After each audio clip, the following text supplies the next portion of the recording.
Je vous remercie, Madame la Présidente, mes chers collègues. Et vu le nombre de questions, je me permettrai d'être un peu plus exhaustive que d'habitude.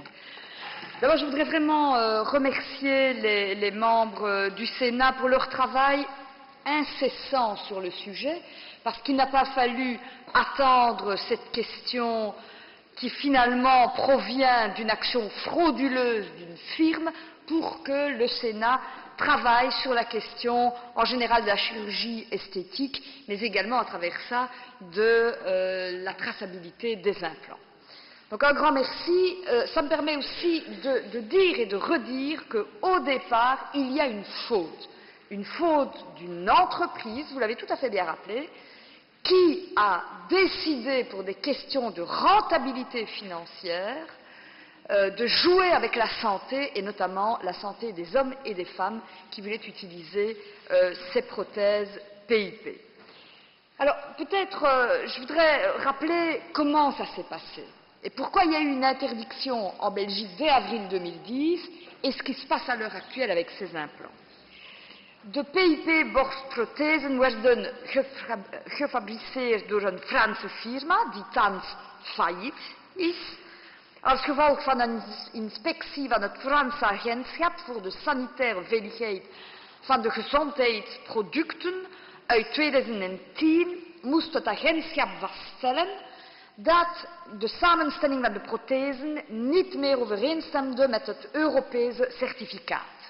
Het Belgische agentschap voor de geneesmiddelen en gezondheidsproducten ging daarom onmiddellijk over tot het verbod op verdeling, uitreiking, gebruik en uitvoer van deze producten, en dit vanaf dus 2 april 2010.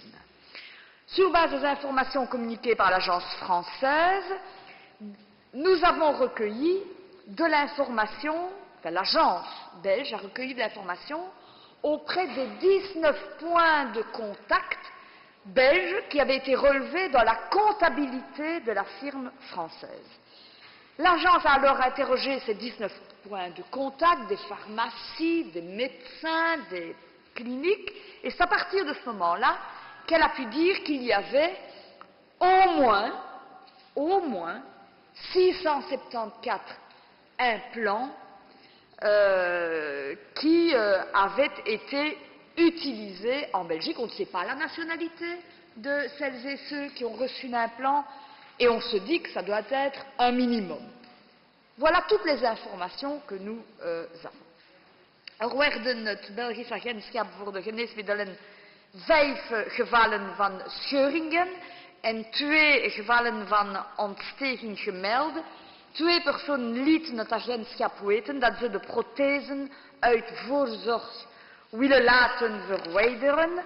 Het geneesmiddelenagentschap werd er echter recent over ingelicht, hoort het, dat de firma PIP tot in 2009 ook prothesen aan de Nederlandse firma Rofil heeft geleverd, die ze onder haar eigen naam verkocht. Deze firma legde in februari 2009 de boeken neer. Zij werd opgevolgd door Philodermic Aesthetics, die zelf de boeken heeft neergelegd. Momenteel is er nog altijd een dochteronderneming van Rofil actief in Cyprus en brengt ze implantaten op de markt onder de naam M-Implant. Het FAGG voert daarover momenteel het nodige onderzoek uit in samenwerking met zijn Europese collega's. Donc vous voyez que quand je parle de 674 au minimum, c'est parce qu'il y a eu des ramifications dans ce commerce finalement illégal. En termes de risque pour la santé, je crois qu'il faut aussi tout de même rassurer celles et ceux qui pour le moment se posent des questions. L'Institut national du cancer français estime que ces prothèses ne favorisent pas le développement d'un cancer du sein, et je dois dire qu'un large consensus scientifique existe à cet égard. Les risques, vous en avez toutes parlé, sont par contre la rupture de la prothèse et le pouvoir irritant du gel qui peut conduire à des réactions inflammatoires rendant problématique l'explantation. Un avis, vous le savez, complémentaire a été demandé au Conseil supérieur de la santé. Je devrais l'avoir à la fin de ce mois pour savoir si oui ou non une recommandation supplémentaire est nécessaire, comme elle existe dans notre pays, qui pourrait être l'explantation préventive. Pour le moment, en fonction des informations que j'ai de la part des spécialistes, vous savez qu'on a été en contact, évidemment, y compris avec les praticiens de terrain, nous avons fait des recommandations qui restent d'actualité, à savoir, les personnes concernées doivent tout d'abord se renseigner sur le type de prothèse qu'elles portent.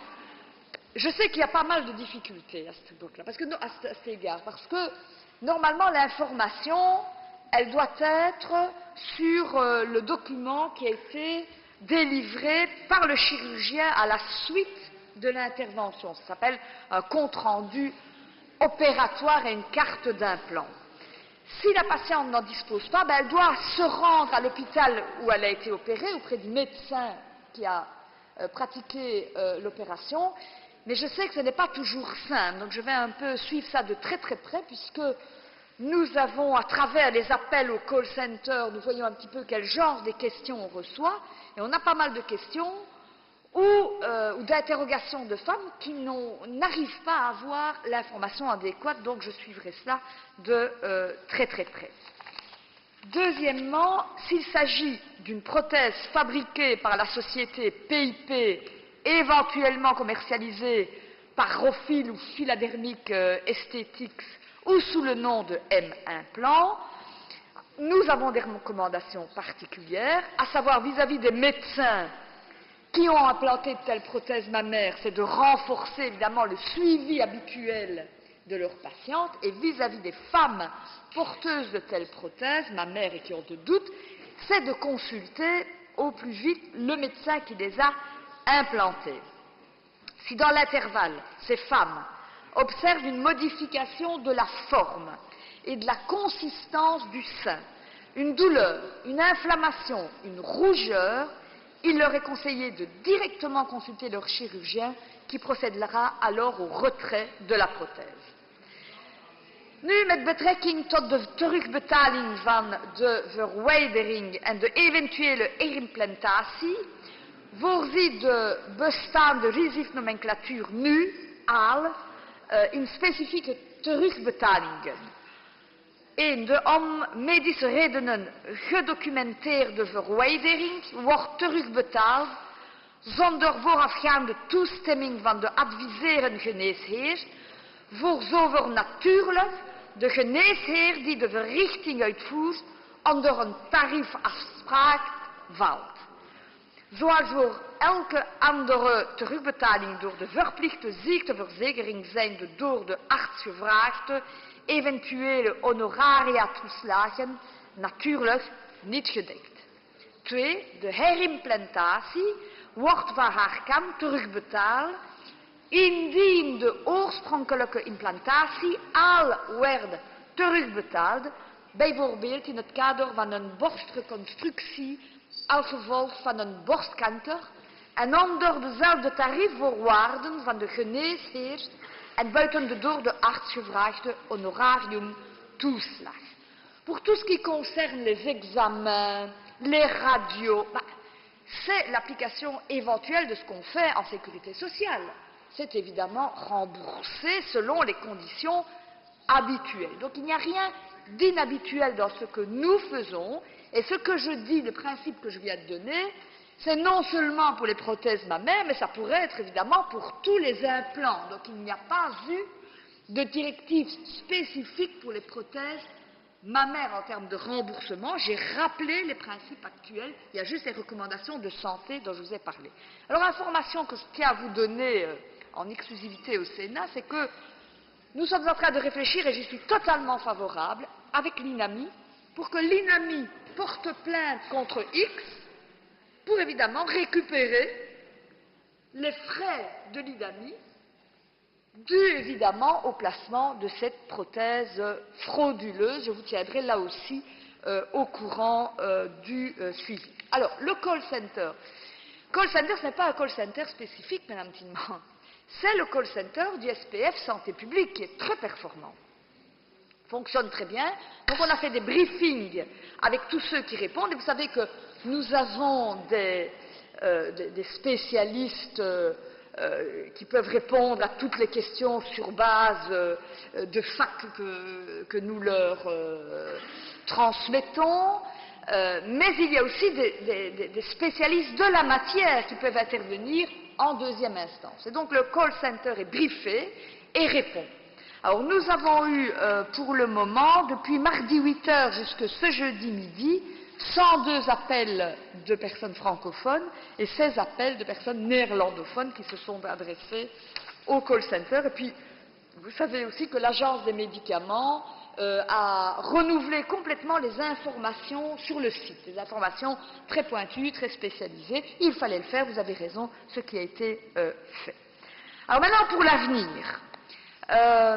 Pendant la présidence belge de l'Union européenne, avec l'INAMI, avec le KCE, avec l'Institut de santé publique, avec le SPF Santé publique, on avait déjà fait une demande commune signée à la Commission européenne pour qu'elle s'active dans ce domaine. Parce que ça ne va pas, ce qui se passe au niveau des implants.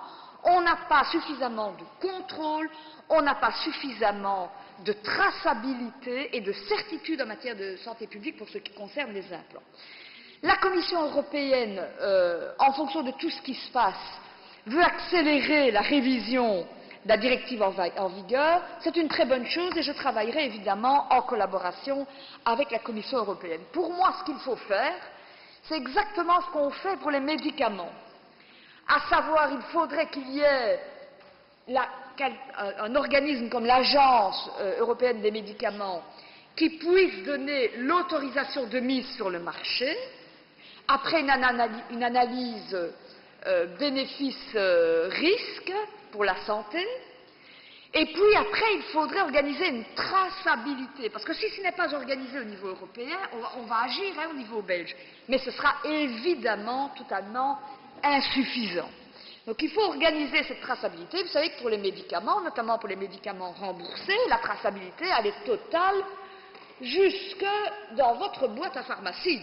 Donc c'est l'idéal évidemment. Donc pour les implants, il faudrait organiser quelque chose de ce type-là. En attendant, nous allons effectivement, avec tous nos partenaires, y compris les fabricants d'implants qui sont demandeurs, y compris avec les médecins spécialistes en chirurgie, nous allons donc organiser quoi?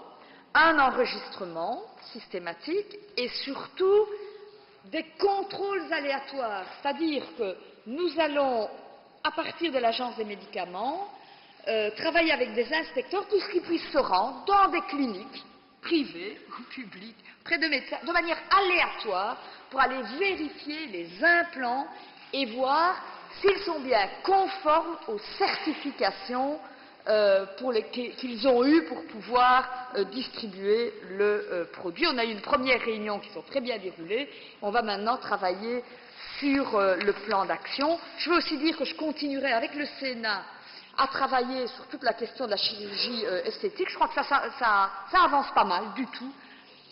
Et à côté du travail que nous faisons en soutien au Sénat, notamment pour voir quel spécialiste peut réaliser tel acte de chirurgie esthétique, je crois que je devrais travailler notamment avec mon collègue de l'économie, mais par exemple sur le prix et le contrôle sur les implants, par exemple. Donc ça fera partie du plan d'action. Voilà, je vais terminer par quand même une note positive, parce que bon, il n'y avait pas que des nouvelles, des bonnes nouvelles dans ma réponse. C'est que, outre les dérives qui peuvent se produire de temps à autre et que nous avons évidemment le devoir de combattre, la médecine et la chirurgie esthétique peuvent aussi rendre de grands services aux patients. Je pense ainsi, et pour ne citer que cela, à la récente greffe de visage qui est intervenue voici quelques jours au sein d'un hôpital du nord du pays. C'est une prouesse médicale dont notre pays peut être fier et que l'actualité ne doit pas effacer non plus. Ce sont de tels exemples qui doivent guider notre politique et nous servir de fil conducteur pour garder notre système de santé performant, innovant et sûr. Je vous remercie. Merci, Madame la Ministre. Et les collègues qui le souhaitent peuvent faire une brève réplique. D'abord, Madame Matz.